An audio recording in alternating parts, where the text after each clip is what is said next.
देख रहे हैं के न्यूज, खबरों का सारथी।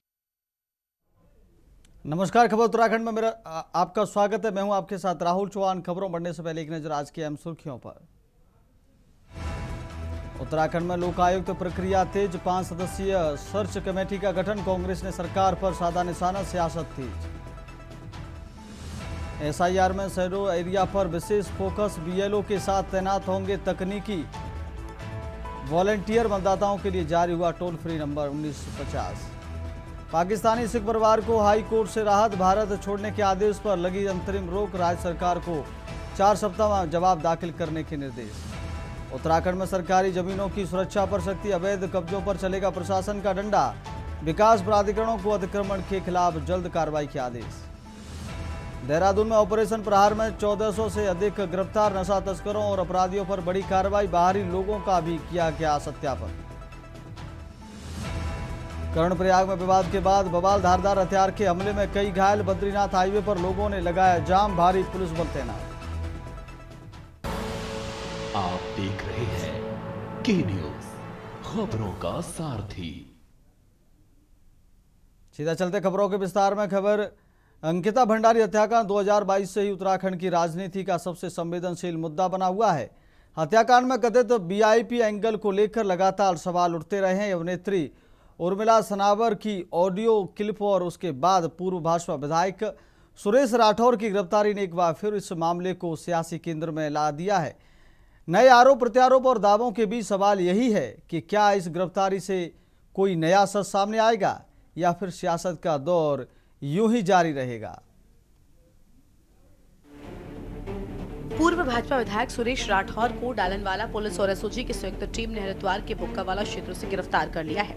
गिरफ्तारी भाजपा प्रदेश प्रभारी दुष्यंत गौतम पर की गई कथित टिप्पणी से जुड़े मुकदमे में हुई है। हाल ही में हाईकोर्ट ने राठौर के खिलाफ दर्ज 4 मुकदमों में से 2 को निरस्त कर दिया था, जबकि 2 मामलों में जांच जारी रखने के निर्देश दिए गए थे। इन्हीं में से एक मामले में ये कार्रवाई की गई है, जिस पर कोर्ट ने राठौर को 14 दिन के न्यायिक हिरासत में जेल भी भेज दिया, जिस पर एक बार फिर अंकिता हत्याकांड में वीआईपी के नाम और उसकी गिरफ्तारी को लेकर राजनीतिक हलचल को और प्रदेश में गर्म कर दिया है, जिस पर फिर ये मामला तूल पकड़ता नजर आ रहा है। माह जनवरी में श्री दुष्यंत कुमार गौतम साहब द्वारा एक मुकदमा लिखवाया गया था, जिसमें उनके द्वारा उनकी आम छवि को खराब करने या उनके खिलाफ राजनीतिक साजिश करने के लिए कुछ लोगों को नामजद किया गया था। उसमें पूर्व विधायक सुरेश राठौर भी थे, जिनकी आज अरेस्टिंग की गई है और उनको आज न्यायिक अभिरक्षा में भेजा जा चुका है। सबसे पहले जिस मामले में राठौर जी को गिरफ्तार किया गया है, वो सीधा सीधा ये मुद्दा है कि जो वीआईपी के नाम पर जो उत्तराखंड में जो हो हल्ला चल रहा था और उस पर जिस प्रकार से उनके बयान आए थे, उस आधार पर जो दुष्यंत कुमार जी ने जो मुकदमा डाला था, उसके आधार पर उनको पकड़ लिया गया है। चलो, किसी की रिपोर्ट के अनुसार उनको पकड़ लिया गया, ये तो समझ में आता है, लेकिन उस केस में मेरा मानना तो स्वयं का ये है कि अगर सरकार जो पहले से वीआईपी का खुलासा कर देती तो दुष्यंत कुमार जी द्वारा जो एफआईआर दर्ज की गई थी उस पर राठौर जी का पकड़ाया जाना उचित समझा जा सकता है। पॉलिटिकल मूव के रूप में मैं देखता हूं, और सुरेश राठौर और की गिरफ्तारी होना, गौतम का रिपोर्ट करना, ये इनकी अपने पार्टी का अंदरूनी मामला है। हालांकि मुझे लगता है कि चीजों को बदलने की कोशिश हो रही है, क्योंकि पूरा उत्तराखंड जानना चाहता है वीआईपी कौन था अंकिता के मामले में। और भी बहुत सारी चीजें हैं, और सनावर ने नाम लिया था। सनावर जो है राठौर के थ्रू ही लोगों की नजर में आई थी। देखिए, इसमें पुलिस अपना काम कर रही है। कल उनकी गिरफ्तारी हुई है। हम समझते हैं कि किसी को भी किसी का चरित्र हरण करने का अधिकार नहीं दिया जाना चाहिए, और इस प्रकार से पिछले दिनों में जो देवभूमि में एक भूचाल लाने का प्रयास उन्होंने किया था, तो उसमें पुलिस अपने स्तर से कार्रवाई कर रही है, जांच पड़ताल पुलिस उसमें कर रही है, और जो भी उनको आवश्यकता लगेगी तो उसके अनुरूप वो कार्रवाई करेगी। गौरतलब है कि सुरेश राठौर ज्वालापुर विधानसभा से भाजपा के विधायक रह चुके हैं। पिछले दिनों सहसपुर की अभिनेत्री उर्मिला सनावर ने सोशल मीडिया पर कई ऑडियो शेयर किए थे। इन ऑडियो को कथित रूप से अंकिता भंडारी हत्याकांड से जुड़ा बताया गया था। शिकायतकर्ताओं दुष्यंत गौतम और आरती कौर ने आरोप लगाया था कि प्रसारित सामग्री जानबूझकर उनकी प्रतिष्ठा को धूमिल करने के मकसद से तैयार की गई थी। वहीं सुरेश राठौर ने देहरादून और हरिद्वार में अपने खिलाफ दर्ज 4 एफआईआर में लगे आरोपों को निराधार बताते हुए हाईकोर्ट में चुनौती दी थी, लेकिन अब छवि खराब करने और अफवाह फैलाने के आरोप में राठौर को 14 दिन की न्यायिक हिरासत में जेल भेजा गया गया है। लेकिन कहीं न कहीं इस गिरफ्तारी के बाद अंकिता हत्याकांड में वीआईपी एंगल पर सियासत फिर गर्मा गई है। देखने वाली बात ये होगी कि सुरेश राठौर की गिरफ्तारी से ये मामला और क्या नए तथ्य पेश करता है या फिर केवल आरोप प्रत्यारोप का सिलसिला ही इस मामले को लेकर चलता रहेगा।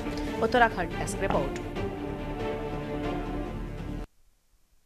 अगली खबर की ओर रुख करते खबर देहरादून से, जहां उत्तराखंड के सीएम पुष्कर सिंह धामी सरकार ने लोकायुक्त की नियुक्ति करने की लेकर सक्रियता बढ़ा दी है। इसके तहत योग्य नामों का पैनल तैयार करने के लिए सरकार ने 5 सदस्यीय सर्च कमेटी का गठन किया है, जो संभावित उम्मीदवारों के नामों पर विचार करेगी। वहीं कांग्रेस ने सरकार पर निशाना साधते हुए कहा कि भाजपा ने लोकायुक्त के नाम पर जनता को गुमराह किया है।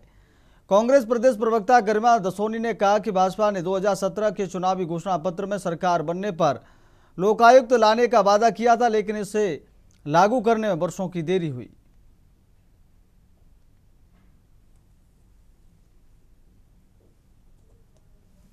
इन्होंने उत्तराखंड की आंखों में धूल झोंकी है भाजपाइयों ने। 2017 का इनका मैनिफेस्टो उठाकर देखिए, पहले पन्ने का पहला बिंदु है कि हमारी अगर सरकार बनी तो हम लोकायुक्त का गठन करेंगे। लेकिन आज सरकार को बने लगभग 9 साल हो गए, लोकायुक्त का कहीं अता पता नहीं है। तो आप देखिए कि हाईकोर्ट को इंटरवीन करना पड़ा, कड़ी फटकार एक नहीं कई बार लगानी पड़ी। प्रचंड बहुमत और ट्रिपल इंजन की सरकार अपने आप को ये कहते हैं, क्योंकि इनके खुद के मंत्री और इनके खुद के विभाग भ्रष्टाचार में आकंठ डूबे हुए हैं। अगली खबर की ओर रुख करेंगे। नैनीताल में उत्तराखंड हाईकोर्ट ने गोलापार निवासी रविशंकर जोशी की लोकायुक्त नियुक्ति को लेकर दायर जनहित याचिका पर सुनवाई करते हुए राज्य सरकार से 6 सप्ताह में प्रगति रिपोर्ट दाखिल करने के निर्देश दिए हैं। सुनवाई के दौरान राज्य सरकार ने कोर्ट को बताया कि लोकायुक्त के चयन के लिए सर्च कमेटी का गठन कर दिया गया है। याचिका में राज्य में लंबे समय से लोकायुक्त की नियुक्ति न होने और भ्रष्टाचार के मामलों की स्वतंत्र जांच एजेंसी की आवश्यकता का मुद्दा उठाया गया है। साथ ही दावा किया गया है कि लोकायुक्त की नियुक्ति नहीं होने के बावजूद संस्थान मदद में करोड़ों रुपए खर्च किए जा रहे हैं। याचिकाकर्ता ने कर्नाटक और मध्य प्रदेश में लोकायुक्त की कार्रवाई का हवाला देते हुए उत्तराखंड में भ्रष्टाचार के मामलों में प्रभावी कार्रवाई की मांग की है।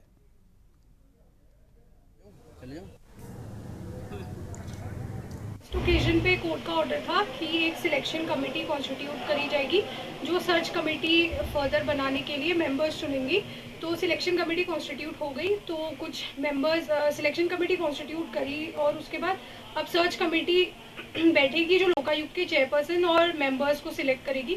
उसके बाद अब ये 6 वीक्स के बाद ये मैटर फिर से लिस्टेड है स्टेटस रिपोर्ट के साथ। 9 लोगों की सैलरी जो थी वो लास्ट टाइम कोर्ट का जो ऑर्डर था वो टाइम बाउंड था कि वो सिर्फ कुछ टाइम के लिए तक वो ऑर्डर था। तो स्टेट ने इस बार रिक्वेस्ट करी कि वो जो ऑर्डर है उसे फर्दर एक्सटेंड कर दिया जाए, ताकि वो जो 9 लोग की नियुक्ति है उनकी सैलरी रिलीज हो जाएंगी, जो अभी ऑर्डर है उसको एक्सटेंड करते हुए।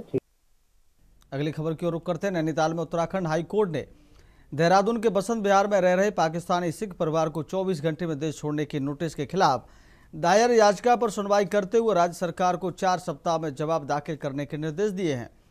कोर्ट ने मामले की अगली सुनवाई 11 अगस्त को तय की है और तब तक अंतरिम रोक जारी रखी है। राज्य सरकार ने सुरक्षा कारणों का हवाला देते हुए कहा कि संबंधित क्षेत्र में आईटीबीपी का मुख्यालय स्थित है, जबकि याचिकाकर्ता परिवार ने अपनी वैध वीजा अवधि के दौरान भारत में रहने की अनुमति मांगी है। पाकिस्तान के खैबर पख्तूनख्वा से आया यह सिख परिवार वर्ष 2019 में लॉन्ग टर्म वीजा पर भारत आया था और उसकी वीजा अवधि दिसंबर 2026 तक बढ़ाई जा चुकी है। परिवार का कहना है कि उनके 3 बच्चे भारत में पढ़ाई कर रहे हैं, जिनमें एक बेटी बीटेक और दूसरी बीडीएस की छात्रा है। उसमें जैसा कि पिछली डेट पे सुनवाई हुई तो उसमें ऑनरेबल कोर्ट ने स्टेट काउंसिल और जो यूनियन ऑफ इंडिया के काउंसिल थे उनको बोला था आप इसमें इंस्ट्रक्शंस लेकर के आएँ कि इनके खिलाफ ऐसा क्या मामला है। तो आज उसी पर ही आगे सुनवाई हुई। ऑनरेबल कोर्ट ने उन्हीं से ही पूछा कि इसमें क्या इंस्ट्रक्शंस हैं, क्या कोई ऐसा नेशनल सिक्योरिटी थ्रेट है, तो उस पर उन्होंने कोई ऐसा सेटिस्फैक्ट्री आंसर नहीं दिया। दूसरा फिर उन्होंने खुद ही ऑनरेबल कोर्ट से रिक्वेस्ट करी कि इसमें हमें काउंटर एफिडेविट फाइल करने का समय दे दिया जाए। उनकी रिक्वेस्ट पर ऑनरेबल कोर्ट ने उनको 4 सप्ताह का समय काउंटर एफिडेविट दाखिल करने का दिया है और इसमें अग्रिम तिथि जो है 11 अगस्त है। तब तक के लिए interim order court honourable court ने कंटिन्यू कर दिया है। Thank you.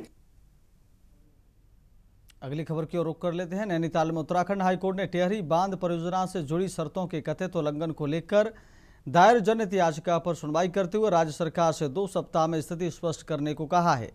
यह याचिका प्रतापनगर विधायक विक्रम सिंह नेगी ने दायर की है। याचिका में कहा गया है कि वर्ष 1990 में टिहरी बांध परियोजना को मंजूरी के दौरान भागीरथी रिवर वैली अथॉरिटी के गठन और उसे सरकार द्वारा वित्तीय सहायता उपलब्ध कराने की शर्त रखी गई थी।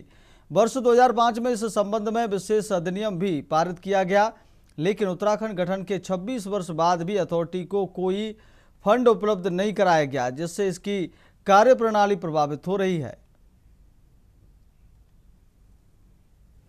देखिए, बहुत महत्वपूर्ण जनहित याचिका है और यह जनहित याचिका माननीय उच्च न्यायालय की खंडपीठ के सामने लाने वाले एक विधायक हैं जो प्रतापनगर क्षेत्र से आते हैं और यह चुने हुए प्रतिनिधि टिहरी जनपद के हैं।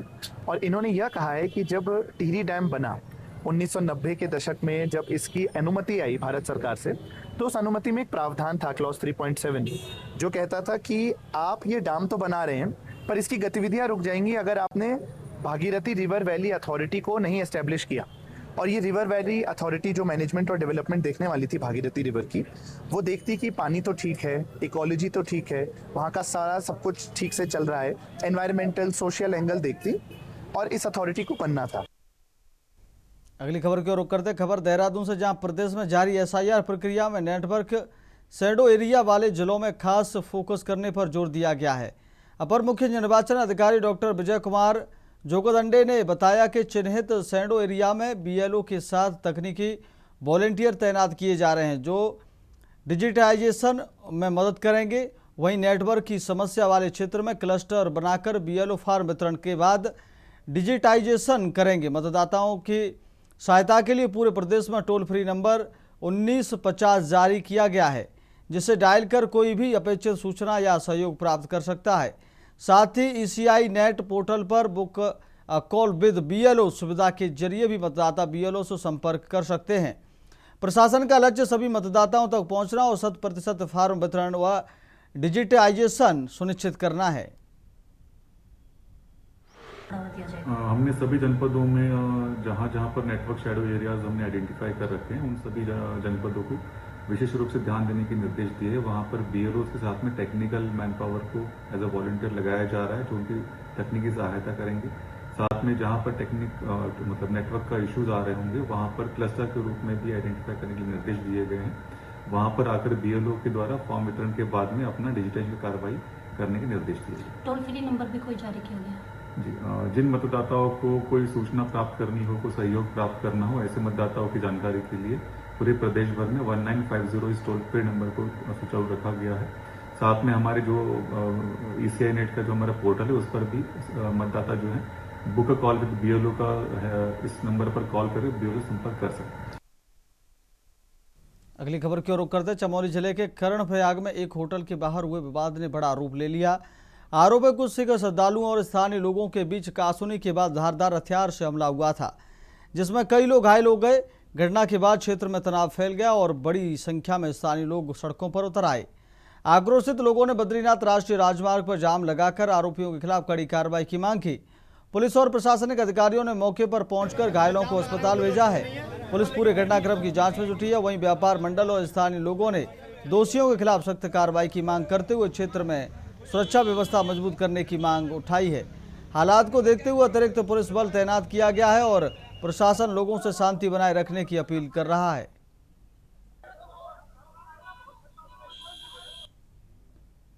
अगली खबर की ओर रुख करते हैं सितारगंज में आयोजित तहसील दिवस में विभिन्न विभागों से संबंधित 86 शिकायतें दर्ज की गई, जिनमें से 45 मौके पर ही निस्तारण कर दिया गया। मुख्य विकास अधिकारी दिवेश शासनी ने अधिकारियों को निर्देश दिए कि जन शिकायतों के निस्तारण में पूरी गंभीरता और सक्रियता बरती जाए तथा शेष मामलों का समाधान प्राथमिकता के आधार पर कर उन्हें सीएम जन समर्पण पोर्टल पर अपलोड किया जाए। तहसील दिवस में सड़क, बिजली, पेयजल, जलभराव, राशन कार्ड, आवास, पेंशन और 16 योजना से जुड़ी शिकायतें सामने आई। कई मामलों में संबंधित विभागों के मौके का निरीक्षण कर आवश्यक कार्रवाई के निर्देश भी दिए गए।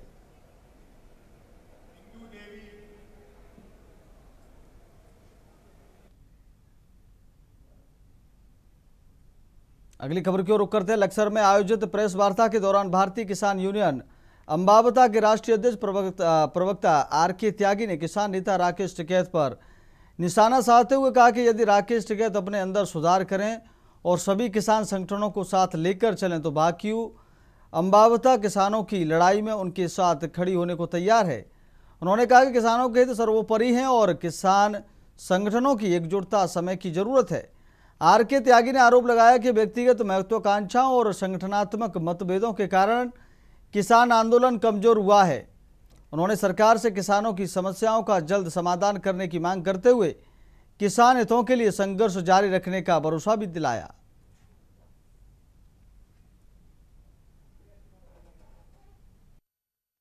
उसके आदर्शों पर ही चलती है और हम उसके ही एक अंग थे। बिल्कुल, तो मुझे बता रहे। अब हम जो अलग हुए वो महेंद्र सिंह टिकैत जी की वजह से नहीं अलग हुए, बल्कि राकेश टिकैत की वजह से अलग हुए। आज भी अगर राकेश टिकैत अपने अंदर सुधार ले आए और वो ये कहें कि नहीं भाई सारे भाई साथ मिलकर काम करेंगे, हम तैयार हैं, लेकिन गलत काम ना हम करेंगे ना हम किसी को करने देंगे, किसानों का शोषण नहीं होने देंगे। रुकेंगे एक छोटे से ब्रेक के लिए। ब्रेक के बाद खबरों में जल्द लौटेंगे।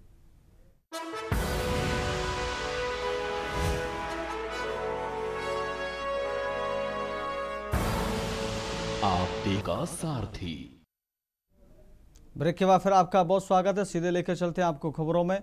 लालकुआं विधानसभा क्षेत्र के विधायक डॉक्टर मोहन सिंह बिष्ट ने लालकुआं तहसील में 1 दर्जन से अधिक पात्र लाभार्थियों को आर्थिक सहायता चेक वितरित किए। इस दौरान उन्होंने कहा कि जरूरतमंद और आर्थिक रूप से कमजोर लोगों की सहायता के लिए सरकार लगातार काम कर रही है और पात्र परिवारों तक राहत पहुंचाने का प्रयास किया जा रहा है। विधायक ने बताया कि शेष पात्र व्यक्तियों को भी जल्दी उनकी आर्थिक सहायता राशि के चेक तहसील कार्यालय से उपलब्ध करा दिए जाएंगे।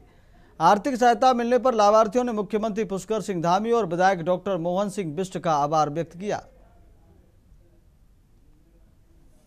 माननीय मुख्यमंत्री जी का ये प्रयास रहता है कि वो लोग जो अत्यंत गरीब तबके के लोग हैं और जिनने अपनी पुत्री का विवाह किया है या अन्य कोई ऐसे लोग हैं जिन लोगों का अस्पताल में जो है कुछ खर्चा हो गया है, तो ऐसे लोगों को कुछ दिन से माननीय मुख्यमंत्री द्वारा लगातार जो है आर्थिक सहायता स्वीकृत की जाती है।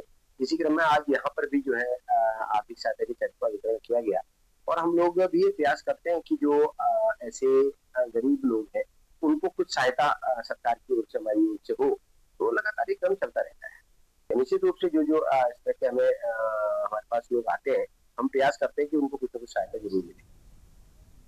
अगली खबर की ओर रुख करते पौड़ी जिले के सतपुली रामलीला मैदान में कुंज नवयुति ट्रस्ट द्वारा आयोजित पूर्व छात्र मिलन समारोह उत्साह और सांस्कृतिक रंगों के साथ संपन्न हुआ। कार्यक्रम में क्षेत्र के पूर्व छात्र, जनप्रतिनिधि और बड़ी संख्या में स्थानीय लोग शामिल हुए। समारोह में लोक गायक गजेंद्र राणा, मंगलेश डंगबाल और विवेक नोटियाल ने अपनी प्रस्तुतियों से समा बांध दिया।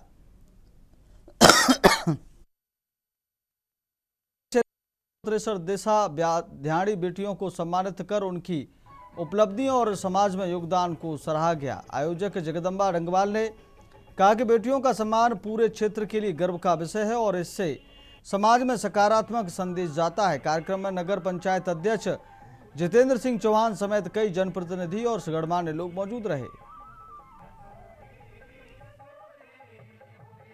ये मेरी बेटी है काशवी और ये 10th में पढ़ती है। आपने इसको संगीत क्षेत्र में जी ऐसा है कि इसका इंटरेस्ट था म्यूज़िक में। इसका इंटरेस्ट होने के कारण हमने इसको कहा कि हाँ बेटा अगर तुम इस क्षेत्र में जाना चाहते हो तो कोई बात नहीं है। तो हमने फिर इसको म्यूजिक में डाला कि बेटा कोई बात नहीं गाओ आप, और हम इसका सपोर्ट करते हैं। और यहाँ से भी कहेंगे कि यहाँ जो भी बच्चे हैं, पेरेंट्स हैं, वो उनका साथ दें ताकि वो गढ़वाल की जो आवाज़ है वो बन पाएँ। उत्तराखंड में मेरी जन्मभूमि है और यहाँ पर मंच मिला गाने के लिए आज बहुत अच्छा लगा और दर्शकों ने बहुत साथ दिया। मुझे पसंद था ये संगीत और जैसे कि घर वालों ने भी साथ दिया, तो इसलिए बहुत खुशी। और मामा जी को मैं बहुत बहुत धन्यवाद करना चाहूँगी कि उन्होंने मुझे इतना बड़ा स्टेज दिया और हम बहुत आभारी हैं उनके। बचपन से ही था। जैसे कि मम्मी कहीं जाती थी कीर्तन वगैरह में तो मुझे साथ ले जाती थी, फिर वहाँ से इंटरेस्ट बनने लगा। मैं कहना चाहूँगी मुझे बहुत अच्छा लगा और आगे भी इसी तरह के कार्यक्रम जगदम्बा डगवाल के ने जो कराया है मुझे उस पर बहुत प्राउड है और बहुत अच्छा बड़ा जिगर है ये सब करने के लिए। बहुत अच्छा लगा, बहुत खुशी हो रही है, सारे दोस्तों से मिलके, पुराने दोस्तों से मिलके बहुत अच्छा लग रहा है। मैं पहले तो हमारा आदरणीय भाई साहब जगदम्बा डंगरवाल जी थे बहुत बहुत धन्यवाद देना चाहूँ कि उन्होंने बहुत सुंदर आयोजन हम लोगों का वास्ता, हमारी जो ध्यान बेटी छन उनका वास्ता बहुत सुंदर आयोजन करी छे। और साथ में हमारा आदरणीय जो नगर पंचायत का अध्यक्ष आदरणीय चौहान जी, उनकी बहुत सुंदर कार्यक्रम हम लोगों का वास्ता, अपना ध्यानियों का वास्ता, जो पुरातन जो छात्र मिलन समारोह जो इखम सतपुली में करी बहुत सुंदर आयोजन है। बहुत धन्यवाद आपका चैनल का माध्यम से मैं तमाम श्रोता दर्शक अपनी बहन भैया को हृदय से आभार व्यक्त कर दूं, जो मेरी वाणी, मेरी कला, मेरी संस्कृति, मेरी सभ्यता हर जनमानस तक राष्ट्र ना अभी विश्व पटल तक पहुंचने कार्य करनी चाहिए। एक खातिर मैं आपको बहुत बहुत धन्यवाद कर दूं। और ही नयार घाटी से फिर सुसंबंध ची जन माँ बेटी को सुसंबंध और सुप्रेम और सुभाव और सुआशीर्वाद ची मेरा ऊपर ये क्षेत्र को। और मैं हृदय से जगदम्बा प्रसाद डंगवाल जी का प्रति और हमारा नगर पंचायत का अध्यक्ष श्रीमान श्री जितेंद्र चौहान जी का प्रति बहुत बहुत धन्यवाद आभार व्यक्त कर दूं। ये कार्यक्रम जो पुरातन मिलन छात्र समारोह कार्यक्रम है, ये इस तृतीय कार्यक्रम है हमारा। 2024 में इसकी शुरुआत भाई जगदम्बा डंगवाल जी ने की थी और 2025 में मेरे पिताजी के निधन होने के कारण ये कार्यक्रम नहीं कराया गया। ये मेरा सौभाग्य है कि मैं इस कार्यक्रम में आज मुख्य अतिथि के रूप में हूँ। और एक कार्यक्रम जो है सतपुली की जिसे भगीरथ कहा जाता है, भाई जगदम्बा डंगवाल जी, वो एक राजनीतिक व्यक्ति भी नहीं है, न ही किसी पद में है, पर वो नगर के लिए आज से ही नहीं काफ़ी लंबे समय से प्रयासरत हैं कि नयार घाटी में किस तरह के कार्यक्रम होते हैं। ये हमारा एक समाज को जोड़ने के लिए, जो हमारे मित्र लोग पुराने थे उन सबको एक संगठित करने का एक कार्यक्रम था, पुरातन छात्र मिलन समारोह। और ये कार्यक्रम जो होता है हम सब अपने संस्थानों से करते हैं, आप लोगों को सब पता ही है। और ये जितनी भी हमारी दिशा ध्यान आती हैं उनको यहाँ पर आज आपने सभी ने देखा होगा कि उनके द्वारा समिति के द्वारा सबको सम्मानित किया गया। सबको जैसे अपने मायके में बेटी आती है तो जिस तरह से विदा किया जाता है, चाहे मिठाई के रूप में हो, सूट कपड़ों के रूप में, पिठाई के रूप में, एक छोटा सा प्रयास था। अगली खबर की ओर रुख कर लेते। चंपावत जिले के बनवसा में नाबालिग से दुष्कर्म मामले में नया मोड़ ले लिया है। पीड़िता के परिजनों और क्षेत्र की महिलाओं ने आरोप लगाया कि मामले में कुछ लोग पीड़िता के घर पहुंचकर समझौते और प्रलोभन देने का प्रयास कर रहे हैं। इसी के विरोध में बड़ी संख्या में महिलाओं और परिजनों ने बनवसा थाने का घेराव कर पुलिस के खिलाफ प्रदर्शन किया और प्रलोभन देने वाले लोगों के खिलाफ तत्काल मुकदमा दर्ज कर सख्त कार्रवाई की मांग की। परिजनों का कहना है कि आरोपी पक्ष से जुड़े लोग लगातार दबाव बना रहे हैं, जिससे परिवार भय और तनाव के माहौल में है। अगली खबर की ओर रुख कर लेते। देहरादून में उत्तराखंड पुलिस द्वारा कानून व्यवस्था को मजबूत करने और अपराधियों पर शिकंजा कसने के लिए चलाए गए राज्यव्यापी ऑपरेशन प्रहार के तहत प्रदेश भर में 1400 से अधिक अपराधियों और वांछितों को गिरफ्तार किया गया है। अभियान के दौरान बड़ी संख्या में चालान काटे गए, बाहरी लोगों का सत्यापन किया गया और नशा तस्करों के खिलाफ भी कार्रवाई की गई। सबसे पहले जो आपने ऑपरेशन प्रहार या ऑपरेशन के नाम पर बड़े बड़े सिंदूर या ऑपरेशन बड़े बड़े नाम दे करके जो वर्तमान में जो राजनीतिक दल, राजनीतिक लोग जो ये खेल खेल रहे हैं, ये बहुत ही दुर्भाग्यपूर्ण है। पर धरातल पर सरकार की, पुलिस की सीधे सीधे नाकामी है कि जो बड़ा अपराधी है वो एकदम निकल जाता है।